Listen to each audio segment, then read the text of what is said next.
La parole est à Madame Sylvia Pinel. Merci, Monsieur le Président. Ma question s'adresse à Monsieur le Premier ministre. Monsieur le Premier ministre, le 8 avril dernier, à une très large majorité, notre Assemblée votait définitivement la première loi consacrée aux langues régionales de la Ve République, initiée par mon collègue Paul Molac. Cette loi est très attendue dans nos régions où nos langues, notre patrimoine sont en péril. Elles doivent leur survie à l'engagement de bénévoles, d'associations et d'un réseau d'écoles dynamiques en breton, basque, catalan, corse ou occitan. Or, vendredi dernier, le Conseil constitutionnel, tout en validant la majorité de ce texte, a censuré 2 mesures, ce qui pourrait avoir de graves répercussions. Je ne reviendrai pas sur les conditions de la saisine. Dans notre pays, les décisions du Conseil s'imposent à nous. Pour être issu d'une famille politique qui est viscéralement attachée à la République, je vous assure, Monsieur le Premier ministre, que ce texte ne la menace en rien. Qui peut croire sérieusement qu'un N tilde dans les actes d'état civil constitue une menace pour l'indivisibilité de la République?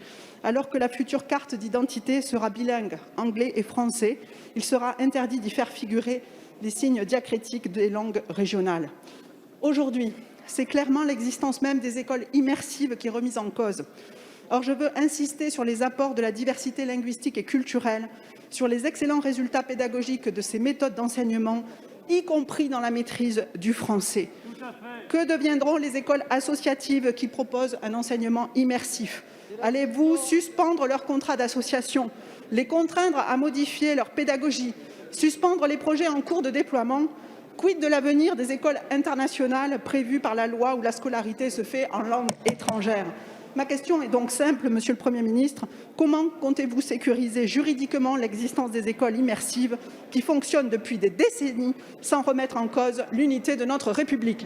Merci. La parole est à Monsieur Jean-Michel Blanquer, ministre de l'Éducation nationale, de la jeunesse et des sports. Merci, Monsieur le Président, Mesdames et Messieurs les députés, Madame la députée Sylvia Pinel. Je crois qu'il y a quelque chose qui déjà nous réunit, c'est qu'on est tous pour les langues régionales. Deuxième, aujourd'hui les langues régionales, c'est 120 000 élèves en France, dont 60 000 dans le premier degré. Ce chiffre n'a cessé d'augmenter depuis 2017 à la faveur d'impulsions, et d'impulsions d'ailleurs que nous avons données à des structures comme Diwan ou CSK auxquelles vous avez fait référence. Donc le débat doit partir sur des bases saines, on est tous pour cela.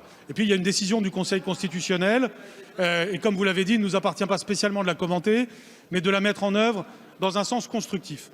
Et donc, mon message aujourd'hui, et je suis certain que le Premier ministre aura l'occasion de s'exprimer aussi, c'est évidemment une main tendue à tout le monde, aux partisans des langues régionales parce que nous allons continuer à les encourager, aux structures qui peuvent penser qu'elles courent un risque du fait de cette décision, parce qu'en effet, nous allons les recevoir, regarder avec elles comment on peut aller de l'avant.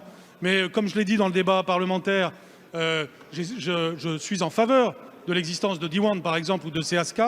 Et nous avons d'ailleurs mis là encore des moyens supplémentaires à cette rentrée pour ces écoles. Donc le sujet ne doit pas conduire à des malentendus.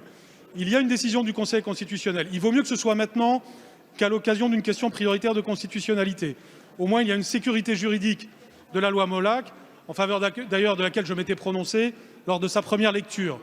Ce qu'il faut maintenant, c'est voir comment appliquer cette loi qui, en effet, peut représenter un progrès de manière constructive, en préservant les droits des structures qui aujourd'hui pensent qu'elles courent un risque.